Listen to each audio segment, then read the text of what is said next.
Good afternoon everyone, my name is Botha and I am from Brain Gain Neurofeedback. Welcome to our first online conference, and this is also our first international conference. Due to COVID, it was really difficult to organize our annual conference, and we are doing everything online this year. It's such a great privilege to be able to have this platform today where we can teach about the young children that we work with today. I would like to introduce Charmaine, and with 26 years experience in ECD as a trauma counselor, educator and businesswoman, who better to talk on our topic today, early childhood beginnings or development. And she's going to talk about the early years, starting right at the start. What can happen? What can go wrong? What can we do to prevent further on, or the wheels coming off further on? So thank you, Charmaine, for hosting our webinar as part of our Brain Gain conference this year. I know that what you are going to speak about today is going to be life-changing. So as I was saying, all good stories have a beginning. So let's start at the very beginning. I want you to imagine, so close your eyes and think with me.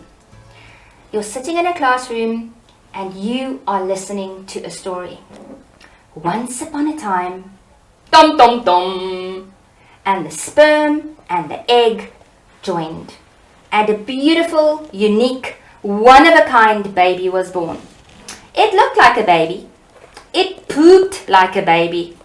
It slept like a baby. It even sounded like a baby. But this baby was special. This baby was more than special. This baby was super special. And this is my point.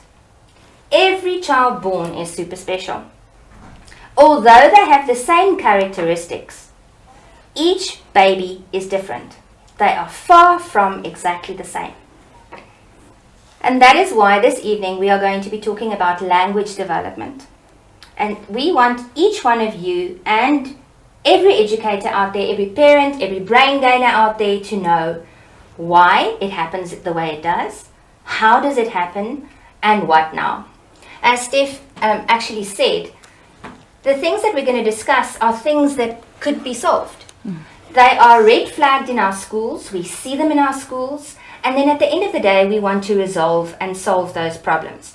And many times the teachers or the facilitators don't know how to do that. So hopefully together we'll be able to resolve that question. Just something that you need to remember. First of all, every child is an individual, so they're not the same. They have different backgrounds. They are growing up in different environments. They have different circumstances that surround them. And they are still developing.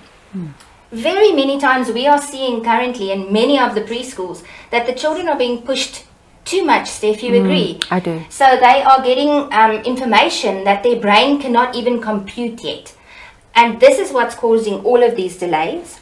And then last but not least, if you want to reach them, you've got to go find them where they are. So those are the three things that I would like to focus on today, just to make sure that every single person that's viewing this webinar today sits back and takes roll call of the way they present their classes, the way they work with their children, the way they identify the problems in their classrooms, and then finding a resolution or a resolve for those problems. So if we could move on to the next slide. In this slide, I am going to be sharing a very, very short video clip with you. I would like to give credit to UNICEF.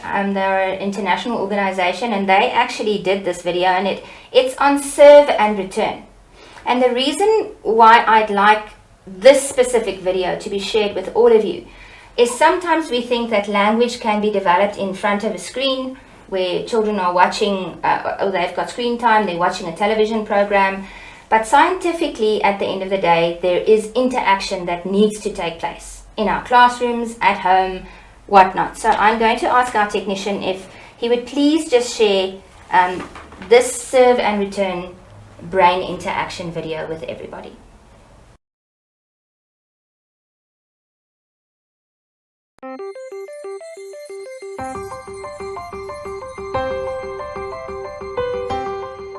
The key to forming strong brain architecture is what's known as serve and return interaction with adults.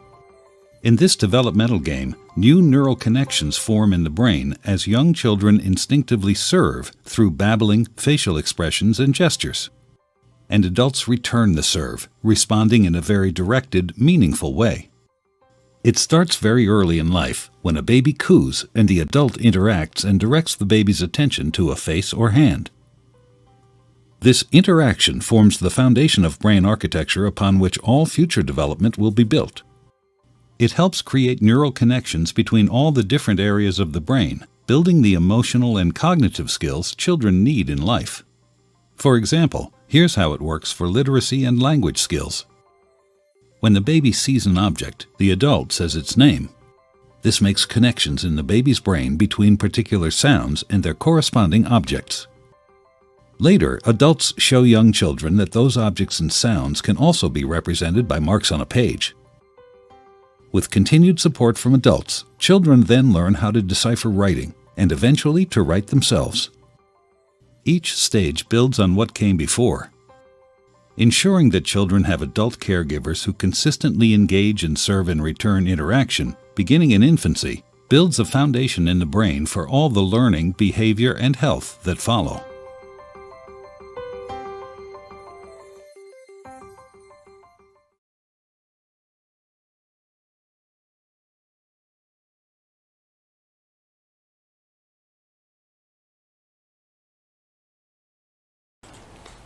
Audio's on.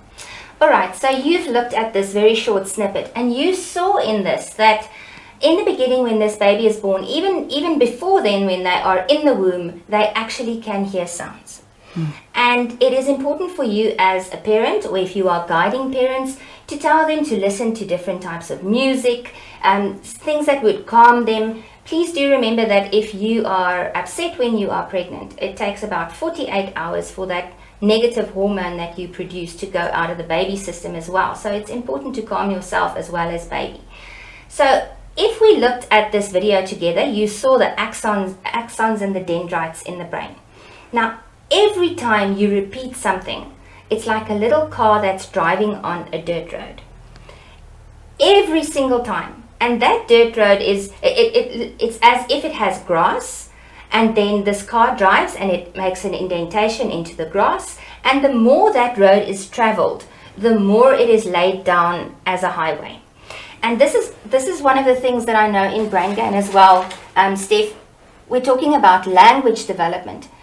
Is it possible, because they were talking about pruning, where you take away the ability of this child at the end of the day then to learn further? Is that really true? Because this is old science according to me. In Brain Gain, what have you found? If you've looked at all of the spectrums that you've been testing and working with, what is happening in a child's brain, and how is it possible to correct this? Charmaine, yes, over the past couple of years, neuroscientists have done a lot of research on epigenetics and neuroplasticity. So in the past we believed that once the connections were made, you have to really look after them, because as they die off, as you get older, that's it. You can't make any new connections in the brain. Now the neuroscientists have proved that wrong in the last couple of years, and we've really seen amazing work where remedial action can actually turn around things that have gone wrong in the brain, in the child's development, in language development, motor skills development, midline crossings, and things like that. If you pick it up, it's not the end of the world. But the thing is, you cannot leave it. You need to address it. So as you were saying now, there are connections that are made in the brain. We have neurons that need to connect with each other. So the messages have to go from the one neuron to the next, and if the connection is not made, then the message will not go through. And I'm sure that parents and teachers have noticed that when children come into the school, I'm talking to teachers now, you will see that the children are of the same age, more or less the same background, but some children excel and other children just don't. And one of the biggest reasons, which I'm sure you're going to touch on, is the fact that they were not stimulated enough and they were not exposed enough. Like you were talking about the riding with a car on a grass field. The more you drive on the same place, the more you'll have a track that is laid down. And we find that children come into schools, children go into high schools, and somewhere along the line the track was not laid. And it's not the end. It's not, we don't have to accept it. And so many people say, ach, ek is maar net stupid. That is not it. We can restore. We can get the brain to make connections right up until the day we die. Okay, awesome. That's great to know. So please do remember you can ask questions in the chat so that if you want something specifically answered, then we can look at that for you. So if we look at those connections, the one thing that really stood out of all the research that I did regarding language development is that children are more susceptible and they can actually learn languages much quicker before the age of 7. It takes a lot more effort after the age of 7. If any of you have tried to learn a new language, you will know this. I looked at a study that was done in America, and they took 2 babies and they actually placed these 2 babies with their parents in a room, and they had a natural voice on the one side, and when this natural voice spoke, the light would light up and the baby would turn their head. And on the other side, they had a computer-generated voice, or what would come across a television screen or on a screen. And it had a different pitch and sound. And it also had a light. And when this played, it was natural for the baby to turn their heads to the side of the natural voice. Wow. And this is why I'm saying that connection that you as a teacher have, or you as a parent have with baby, is much more important for the development of language. I also would like to show you the building blocks of communication. I used a pyramid, even though blocks are like the Lego blocks above, because it starts somewhere and it goes somewhere. And very many times in our school system, the system forces us to flip it around. And then there's an imbalance in the system. So we are expecting things of a child that they are not able to produce at that age. And this is where developmental milestones come in. Certain children are able to do things at a certain age on average. Now, something that I'd like to know also regarding this is, how did you come up with the statistics that you are using within Brain Gain? Because I think they used the same system when it came to finding a norm or a standard. So how did that work? Right, Charmaine, at Brain Gain, we specifically work with concentration levels and cognitive levels of a person. And what we did is I personally was involved in the testing. We tested over 5,000 candidates throughout our research spectrum. And we determined on average, for example, what can a 5-year-old boy do? What can a 5-year-old girl do? Because it's not the same. Girls develop at a different ratio or rate than what boys do. So we played the numbers game. We got as many tests in as possible, and then we started analyzing that to get to the norm. You often hear of research out there, and then when you ask them your norms data, it's like 30 or 40 candidates, and I feel that is not representative of the broad population. So it's really important when you look at research, you need to make sure that it is representative of the population that you're working with. Okay, great. So you will see, if you look at this figure that I've placed here, at the bottom we have a solid foundation. If you would really like this child to have the ability to learn and to be able to develop optimally to the best of their ability, the foundation must be very solid and sound, so that anything that comes across their path that throws them a little bit does not topple the whole house over. So in the bottom section of our pyramid, opportunity. Now, it was so interesting to me to look at babies that had been recorded with their parents, and we looked at language development, and we saw that on average, a general household where there was some type of learning, if that parent had matric or further than matric, they would communicate more with the babies in their care. Then somebody who was very busy the whole time and did not have that background, that educational background. So the daddies would have all these explanations why the rocket and the fuel injector was connected just to a toy thing, because that is what they know about. It's their field of expertise. And where in the other scenario, we had children that I'm going to give you an example. In the one scenario, this mommy is British and she can speak fluent English. In the other scenario, we have a child who is with a nanny or a day mother, and English is her fourth language.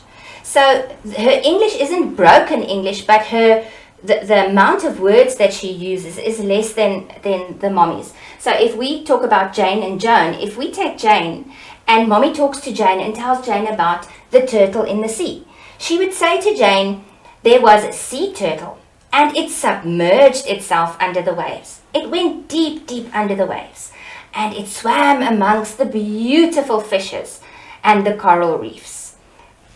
On the other hand, the nanny or the caregiver who does not have that amount of vocabulary in her arsenal would say, this is a turtle, he is swimming in the sea.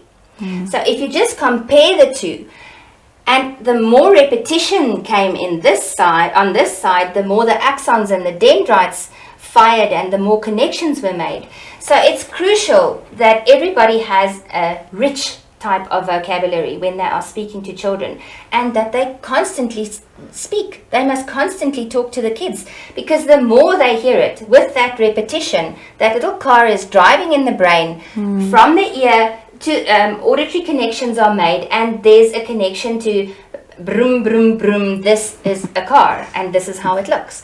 So sometimes we wonder why we play the games we play with children. When they're younger, we do the peekaboo game, that type of thing. It comes inherently, we don't know where it comes from, but if you go back and you look at the science in it, each one of those have a specific milestone. There's a time frame that it's necessary for the brain to develop that those games were implemented. And that's one thing I want you to put a pin in. We must play games. So the next one is the reason why we speak to the children. There mustn't be a reason. You must speak to them constantly. The following one is motivation. If somebody likes doing something, they would do it more frequently. So if you talk to this child about anything that's exceptionally boring, and you don't show pictures and you don't expose them to sounds and anything, they get bored and they get distracted. So you need to motivate them. The following one, and I will also ask our technicians to share this slideshow presentation with everybody, is taking turns. For us to have a dialogue, I speak, you speak.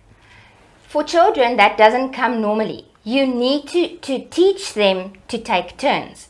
So in your preschool class, you could use a beanbag or a ball, and you could say what you want to say. Now ask Stephanie to say what she would like to say. So that taking turns is important. It's the starting point for dialogues. Then shared attention. If you do not focus on what you are doing, they will not focus on what they're doing. Many times a child in your class did not hear what you were saying. They were busy with something else. And now suddenly you want them to produce something. It's not going to happen because there was shared attention. Their attention wasn't there. So you need to have keys that could capture the learner to say it's time to listen. And songs work exceptionally well for that. Eye contact. If you want to keep somebody's attention, you look at them and they will look back. So teachers need to keep eye contact, and then listening. If they tell you something, listen. Or if you tell them something, they won't. So it's a bit of a give and a get. Understanding spoken language comes much later in the child's development. It starts with small sounds, utterances, we call it baby brabbling, and then it goes into words. These words become phrases, and then they are put together in sentences. And actually, if they take an MRI of the brain, they can actually see how these things are developing and how many dendrites have grown around the language center in the brain, which is amazing to know. The using of phrases and sentences, they actually listen to pitch and tone. I had a little boy in our active English classes, and he is Afrikaans and I was teaching English. And he came to me, knew English sounded differently. There was a different sound to English, but he couldn't speak. He could say hello. That was it. And he came in and he knew I had a container with little chocolates in. And he did something very good, and he came to me and says, Teachie, Kin iki siblifi chukilit kree. And that was how English sounded to him. So pitch and tone is very, very important. And then the sounds of speech. If they don't hear people talk, they will not speak with intonation. So they'll not go higher and lower and louder and softer. So you have to teach intonation in your class. You are going to say, let's sing Twinkle, Twinkle, Little Star like Daddy would. Twinkle, twinkle, little star. And then like Baby would. Twinkle, twinkle, little star. Because intonation shows them when a sentence stops, where a story has a beginning, a middle, and an ending. So teachers that are reading, please, you have to read with some enthusiasm. I think some children sit there and wish their teachers would just stop reading. So revisit this. Go and look at how you can zoosh up and hype up the way you read in your classes, because that teaches the child speech sound. So those are the things that you need to get laid down between or before the ages of 5 and 6 years. By then, they should be using long, complex sentences. Now, how do we know all of these things? You're a mommy yourself, right? So you've got kids. Around about 6 months, what happened with most of them, if you can think back? In terms of language? No, in their body, what happened? They were much more aware of themselves and things going on around them, and they started acting more socially. They were interested and they wanted to start communicating. Definitely, they were looking to recognize your facial expressions, yes. right? And they also developmentally started either rolling over or sitting up. And then by 1 year, around about then, all of them started pulling themselves up against something. And then by 2, they started potty training. Those are developmental milestones. Now, why then is it so important for a teacher, if they want to teach, or an ECD facilitator, or a mommy for that matter, or a brain gain therapist, to know the developmental milestones that are connected to these ages? For what reason would you need to know developmental milestones? Charmaine, I just want to make a comment on that. My job is working with children with concentration issues. And the majority of the children that come to us are normally in the foundation phase, going from nursery schools into primary schools, and they simply cannot cope with the pressures. And one of the reasons that I've picked up in my forever that I've been doing this is that children skip milestones. Teachers and parents think it's very cute. My child never crawled. She got up and she started walking. What you don't realize is that a milestone was missed, which caused some of the connections in the brain not to happen. And the same with language development, the same with midline crossing. So many things can go wrong if you don't know the milestones, and if you skip one. If you think, let's accelerate this, let's get faster, and and say, oh, my child is so cool, she's 4 years old and she can read and write. Which is incidentally not a very good thing for those who think it is. Definitely. So it's almost like connecting the dots. Absolutely. In the brain, you are plugging in all of these different dendrites to another dendrite to make a connection that would remain there, that this child could go back to and refer back to later. So if that connection was never made, the circuitry in the brain can't take the message where it needs to go. So you get forgetful people, you get people who don't have the ability. It's almost like putting a plug into a socket but never flipping the switch. That's what you're saying, right? Yeah. Okay, so communication is key. That interlinking of how you react to the child and the child reacts to you. Your tone, your pitch, the way you express yourself. I think in COVID, specifically in this time, it's really been tough because people were so emotionally overwhelmed that they didn't even want to practice emotions in their classrooms. We were taught, when we were studying to become ECD facilitators, we were taught specifically that children don't inherently know when I have water coming out of my eyes, I am crying. They don't know that this means I am angry. It is something that you need to teach them. They need to connect your facial expression to a feeling. And also a word. I'm sad. I'm happy. So please Because of COVID, a lot of things have happened, but good practice remains good practice. And repetition helps the child connect with their inner emotions and their abilities, and also language. Yes. If she needs to express on your report card, you now want to say this child cannot express their emotions to an adult or to the teacher, but have you taught that?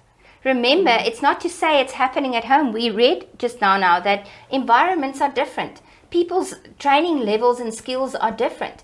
So you as an educator have to impact the child in a positive way, and you have to repeat things. And I am so thankful you said that reading and writing, it's a developmental milestone. We don't feed a baby steak. They will choke. We give them milk. So why are you giving small children alphabet letters when they're not even supposed to be doing alphabet letters? They must just recognize sounds. Rather play games like I spy with my little eye, something starting with an S. And then they have to look around and it's a shoe. So that the connection is made, that's a shoe before there's an S at that age. So the development here is crucial to know. If you're a 2 to 3 year teacher, how many words must my child be able to say?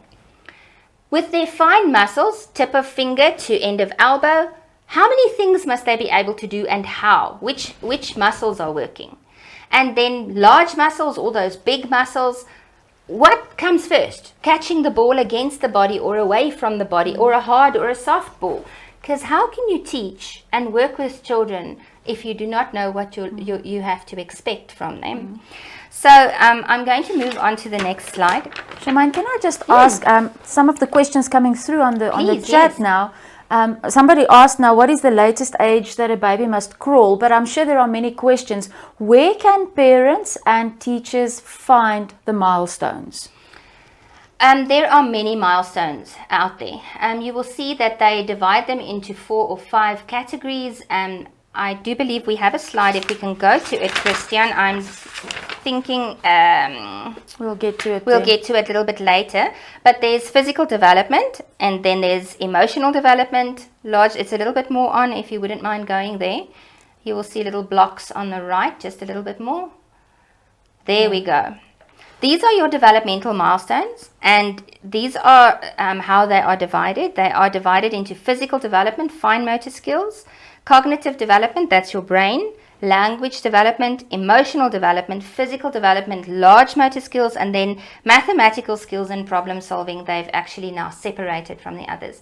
There are so many websites that have this information on. I would like to invite you guys. You will see in the top right hand corner we have our logo EduXSA. Right at the end we're going to share a screen with you. You can become a member at EduXSA, and you will get a lot of content for free as members. That is something that we do post, and we have had a team of specialists work on the developmental milestones to help with the new curriculum in South Africa, the ALBAs, the early learning development areas. And this whole team it included a psychologist, a doctor, 2 educational specialists, occupational therapists. So people that understand the milestones have gone and looked at all the statistical information, and they've compiled a developmental milestone that could work. But you can't wait for something. If you're not a member yet, make Google your best friend. Go and look, developmental milestone, development of milestone, and look at the age group that you are working in. First, understand what you're working with. I said, find the child where they're at, or look at the age before and the age after. If anybody has studied, this is something that you should be doing and should be researching within your studies. I know all our ECD level 4s have had to do that. Because you cannot teach if you don't understand the milestones. You don't know where to get the child and what they are doing and so on. So there's a lot of new research out on the developmental milestones, but you can see there's still a golden thread going through where you can see a certain age is able to do something specific. And I think the importance is don't skip a milestone. Yes, don't skip a milestone. And people have asked me, so what comes in your progress report? If you go and look at an ECD progress report, it actually just outlines what the milestones for that age group was within term 1. these children are supposed to stay inside a theme. We want repetition, repetition, repetition for at least 2 weeks. That is what the elders ask of you, that you don't do 1 week we're on the farm and 1 week we're at the shops and 1 week we're wherever. You stay 2 weeks on the farm. Now, why? I said enrich your vocabulary environment. If they now start understanding, let's say transport, that this is a helicopter, this is how it looks, this is how it sounds, this is how many people can be in a helicopter, it's in the air, then they are able to relate to when you speak and you say the word helicopter. Before then, this is a foreign object. They don't have a word in their vocabulary to connect to helicopter. We kind of think that everybody should know what a helicopter is. That is not true. They don't. If you don't show your children on your theme board what you are going to teach them, more than 89% of them statistically do not know what you're talking about. You will talk about supper, but they can't make the connection. You will talk about an elephant, and some of them have never seen an elephant or read a book about an elephant. So it's your responsibility at the beginning of your first week to introduce your theme, to introduce your new vocabulary, and understand that the children don't all understand what these words mean. Give a sound to it, put a song to it, make them understand, show pictures of it, and then that should progress. Otherwise, you sit with this scenario, and I've seen this in many preschools. The 2 to 3 year teacher, beautiful planning. These are my eyes, this is my nose, this is my head, this is my mouth. 3 to 4, these are my eyes, this is my head, this is my nose, this is my mouth. And then when we get to 5 to 6, they are supposed to have a very enriched vocabulary, but they don't, because we didn't talk about the eyebrows and the eyelashes and the cheekbones, and all of that just was left out. So for language development, the first week is an introduction into your theme and the concepts. The second week, you are actually repeating to make that brain path so concrete that it's not going to fall by the wayside. And if you miss those milestones, later on you just have a lot of connections in the brain. There's just a word hanging around there. But the light switch was never flipped. Nobody understands what that word really means. And then one of the questions that came up now, or not just a question, a comment that was made, if you skip a milestone or if you mix it up, it actually causes cognitive and emotional issues later on when they go to primary school, correct? 110% correct, yes. A child, we say zip your crocodile. Basically what happens is in the bottom part of your brain, I think they call it the oldest portion, the medulla oblongata, I believe. Isn't that the crocodile at the bottom? The brainstem, and then just above it? Yeah, no, they've got a different name. I'll get to it now, but you can go on with your story. I'm trying to think now. But in that portion, children are their emotions are overridden by what you want from them and how they are feeling. So that's the first thing in a curriculum, is a child must feel safe, secure, and loved. That is how language develops, that connection. If they don't feel that, then they're all over the place. They're disruptive, they hurt and harm the other children in the class, they break and damage things because they don't feel safe and secure. So definitely, emotionally, it's going to affect them if there's a milestone missed. You can think for yourself, if a child hasn't been potty trained properly or was potty trained too soon, 9 out of 10 times they wet their beds when they're around about grade 3.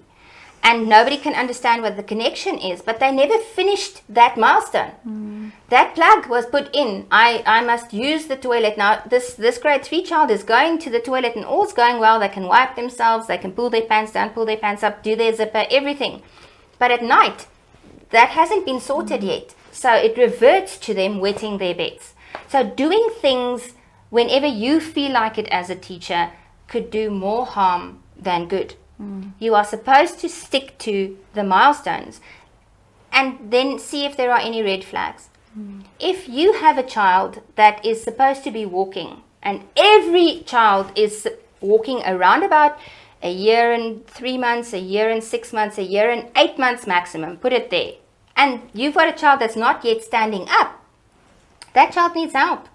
There must be a reason, either a physical, emotional, or cognitive reason, while the connection hasn't been made, that I must lift myself off the ground. So that is why milestones are so important, because they show those little red flags. And not just red flags. We have children that are exceptional and they are gifted. And those children need more stimulation so that those dendrites and axons can keep on growing and connecting. And if you are keeping them back, it is also not good for them. So in our schools, we normally have a midstream where we have a child with remedial issues that we'd like to refer because we see they're behind. Then we have a child that is on par with their peers, people in their age group. And then we have a child that is doing exceptionally well and needs to be enriched. So that's our enrichment learner. So if we as educators can always teach as if it is a kinesthetic learner, I hope you're going to be able to explain that, then we will not miss the milestones. And if we know what is expected of an age group as a teacher, we are able to connect activities to that will enrich the environment, cause the child to feel safe because they can also participate, and then cognitive, emotional, and physical learning will take place. So what is the story with what I just said? Okay, so the main thing that I take from that is exactly that, emotional development.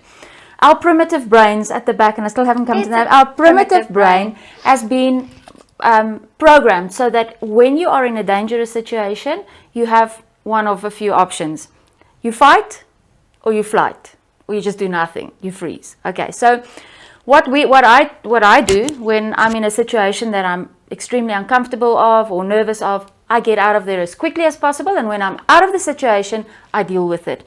Many children, their first reaction is, I'm fighting back. I have to fight to get myself out of this. And this is an automatic reaction. It's not something that you think about. If you are emotionally well developed and on par, you will be able to look at the situation, override your primitive brain, because the primitive brain kicks in and it overrides everything. When I get my frontal lobes to work properly and the child is on par with development, they're actually at a position where they say, okay, the teacher is shouting, but you know what, she's not shouting at me, so I can relax. And not immediately revert to fight or flight mode, and you can actually put things into perspective. And that happens if you are on par with your development. And many children sit with anxiety today. I think, and I'm going a bit off topic now, but I think the whole COVID pandemic has really led to a lot of children being extremely anxious, a lot of anxiety out there. And we need to stand still for a moment and just look at this and realize these children they need help. I also think that we're only going to see what's going to happen in the future a year or two from now and how this really has impacted us. I see that our technician is queuing us and he's asking, he just wants to swap out a battery. So we're going to take a 2-minute break.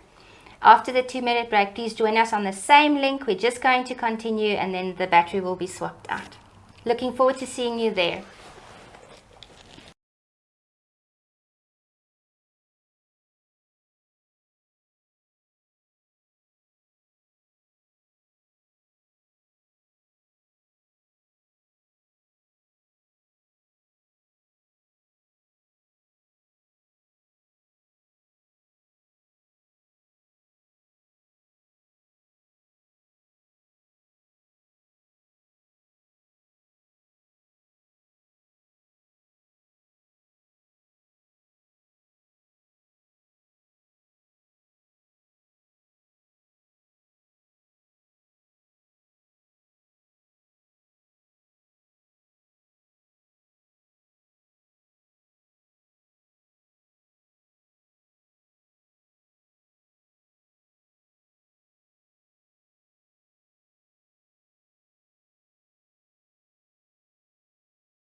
Great, so that was a quick battery change, so we are energized to go on.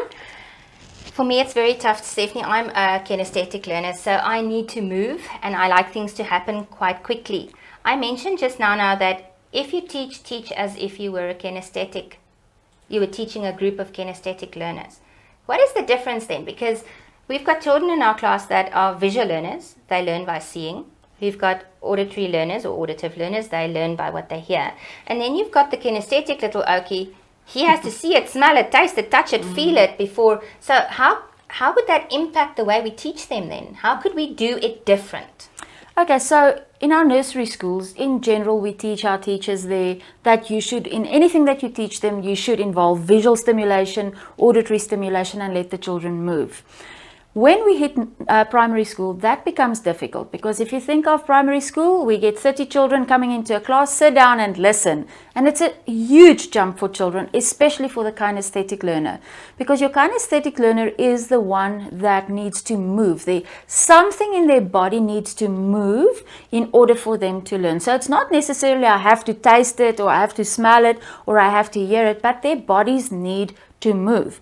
And these are normally the ones that end up at brain gain, and we get told that my child has ADHD, they are hyperactive and they cannot sit still. And we have a test that we do and where I can actually test this, and we pick up in many cases children that actually get labeled with the label of ADHD because they cannot sit still are kinesthetic learners, which just translates something on their bodies need to be able to move for them to be able to concentrate. So now we typically get the one that rides on the chair and the teacher says, hou op die stoel ry, dit is nie 'n perd nie. So there are a few things that we can do. It's also those children who always want to go to the bathroom or they're always standing up because they simply cannot concentrate if something on their bodies don't move. And the sad thing is our school system don't allow for this. I'll be speaking on Wednesday. I'll be speaking on movement for the brain or development of the brain, where it's really important in your early years that the child move as much as possible for connections to take place. And one of the things I'll be sharing with you is many children that actually are that cannot sit still in class is because their brains are trying to make connections that were supposed to happen when they were very, very small. But unfortunately today we have a situation where children get put into a snug and safe car chair and they get parked in front of the television, and we restrict their movement, which causes many of the brain connections to not happen. So you can join us on Wednesday for that. I will share the details. But movement is so important, and many children struggle because they are not allowed to move in the classroom. You will see in the new curriculum that's come out that sign language is one of the criteria that they've added, and they've also added STEM. And I did a lot of research on why would you take a preschool teacher, a preschool learner, and teach them sign language. And I realized that once the body moves, as you justly said, once the body moves in a certain way, the brain has something, not just a sound, to make a connection. So if we, for example, would say, I love you, they move with their entire body.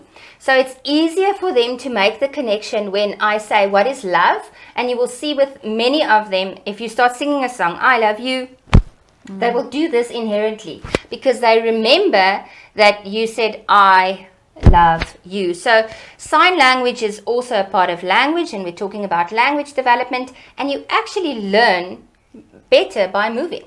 So incorporating very small movements and repetition of those movements will help the child that's struggling with language to learn it faster. Absolutely. Okay. So how language strengthens the pathways in the brain?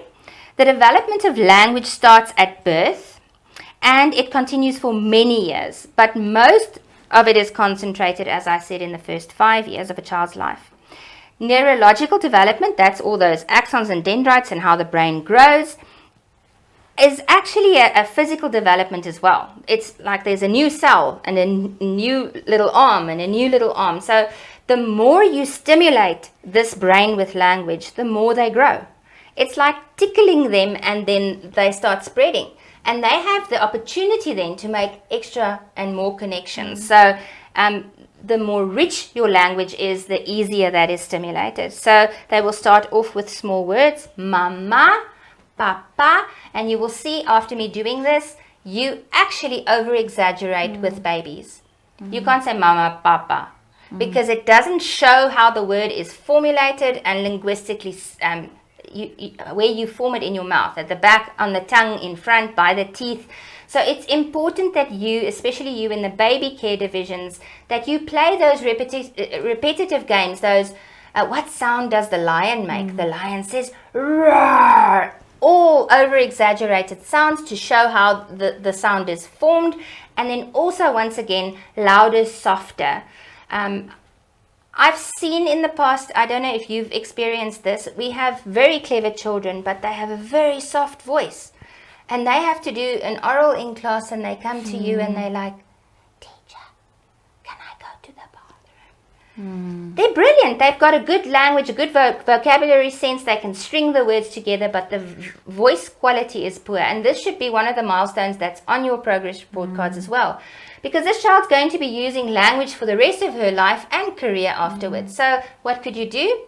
If you took a ball and you taught them a distance away to throw the ball at a target, and then you give the ball a name, you can call it ball if you wanted to, and they have to say the word ball when they throw it, like they're throwing their voice across the room, so it hits the end of the wall on the other side. So in the beginning it's going to be ball, ball, and hopefully if they progress, it's going to be ball, ball, until the volume goes up. Where do we find these things? You Google them. If you don't know, take a book out in the library. If you have a child with a problem in your classroom, go and find out what you can do.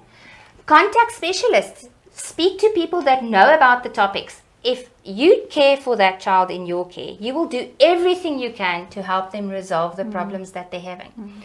But be careful, you're not a doctor, you cannot diagnose them. Have you had that a lot, that teachers actually come up and diagnose the children? I have, and it's very, very sad, because when we do the actual testing, yes, some of them were spot on and they got it right, but so often it was a misdiagnosis.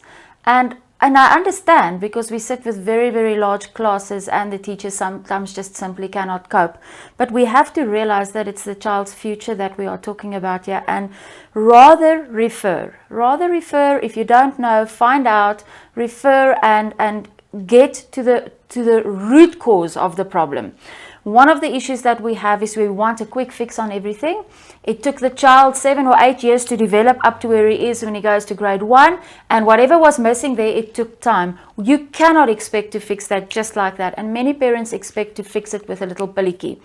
And I honestly do believe that is not the route to go. You know, if I have backache, I don't end up in hospital tomorrow for a back operation. We go through the process. The doctor first looks at what it might be, sends me for physio, gives me pain tablets, gives me a Voltaren injection or whatever, and ultimately, if nothing else works, then we go for the big guns for surgery. And it should be the same. If you have a child who is struggling at school, first go to the root cause, what went wrong, and 99.9% of the time it is because a milestone was either skipped, missed, accelerated, because it's like a house that you're building and you've left out some of the bricks. The first bit of pressure on that brick wall and the whole thing falls down. And that is exactly what happens. And I just want to, before we finish, Charmaine, I see we are actually running out of time, want to just ask you to just comment. One of the questions is, children that get sent to school too soon. I'm talking about big school now. I'm talking about going into a phase that they've not been adequately prepared for. I know there was a drive at one stage. It was a ridiculous drive where from the top, I won't mention names, who actually suggested that 4-year-olds can go to grade 1 already. Your thoughts? I know exactly what's happening in the curriculum. I am aware of exactly what every milestone is that needs to be met within the elders, what you have to do for a child to move on. And I'm going to give a mathematical example here. If I take a 4 to 5 year old learner and we just look at maths, we are still talking about triangles and circles, and we are talking about solid colors. So we're looking at red, blue, green, yellow. Now, because of age, you want to take this child and put them in grade 1. If I go and look at the grade R curriculum, we're now RR 4 to 5, the 5 to 6 curriculum for grade R, you will see they're starting to talk about cylinders, and they're going into a 3D dimension. It's not flat anymore, it's not 2D anymore. They actually now are talking about hexagons and octagons, and they are blending colors and shading things. Things are turquoise and teal and light purple and mauve. So you take this little one, which has now turned 4, and you put them in grade 1, where they are supposed to know sequencing, and they're supposed to be able to identify almost like trigonometry. They need to know the angles of this and that, but they don't even know that if I take a flat piece of paper like this, that's 2D, okay, it's 2-dimensional, and I roll it up, that was a rectangle. I on the one side have a circle, but if I do this, I have a cylinder. So how can you take a child that does not even have the vocabulary? I told you guys, you can't talk about something you don't know. That language has not even been given to the child, so they are going to fail in grade 1. Doesn't say they'll fail their year, because they catch up. But they would have done so much better. And that's what I want to tell parents out there and teachers. Your motivation must be when you speak to your parents to say to them, please don't move them on. This is why. There's going to be a pothole, a gap, like you said, in the wall. Something is missing. And that is going to mean maybe 1 year less school fees, because that's how I think in my head. But you are going to send this child for remedial, for enrichment, for extra classes, because they are going to fall behind. Very, very few of them will make a success of it. And then you take another child. My son is born, he's an adult now. He's born in December. I decided to keep him back for grade R, so he repeated that. And he excelled from there onwards. If I compare him with one of his best friends, he's born on the 21st of January. There's a year difference between them. Have you seen the difference between 6 months in a baby? So it's unfair towards the children to move them past the milestones that they haven't reached, because you are going to have potholes, and you're going to come back and you're going to have to correct it. And then you're going to see occupational therapists, and you're going to see filial therapists, and you're going to have emotional issues, because my friend can and I cannot. It's so sad parents don't understand that. It's not just pushing. Where are you going? You're going to have them for such a short period of time. Treasure every moment you have with them, and go through the phases. And that child will be well-rounded, and they will be successful at school. Otherwise, they're going to hate school. They're going to be bullied. They're going to at the end of the day, maybe become depressed. And then we're going to sit with children that need to be some of them want to kill themselves in grade 1 or grade 3, because they can't meet. The pressure is too much. The pressure is too much. They can't measure up to their friends in their classroom. And it could have been avoided. Absolutely. I am so sorry to have to call a halt, because we have run out of time. Charmaine, I want to really thank you today for a very, very insightful topic. I think what I take away from this is that milestones are there for a reason. They're important, and a lot of the issues that we sit with children at school could have been avoided if we didn't think we were clever and smart to make them skip that. I just want to mention that Charmaine is head of an organization called EduX SA. They do offer short courses and webinars and all sorts of things where you can learn more about milestones. You can learn more about children's development, etc. And our technician is going to share with you on the page the website that you can visit to find out more about short courses, etc. And you can also go and visit our Brain Gain website at braingainworld.com if you are worried about your child's concentration levels or cognitive development levels that we can test. And I always say, if we can get to them early, before it becomes an emotional issue, because all of this is fixable. and we should address that as soon as possible. So I really want to thank you, Charmaine, for sharing your knowledge with us today.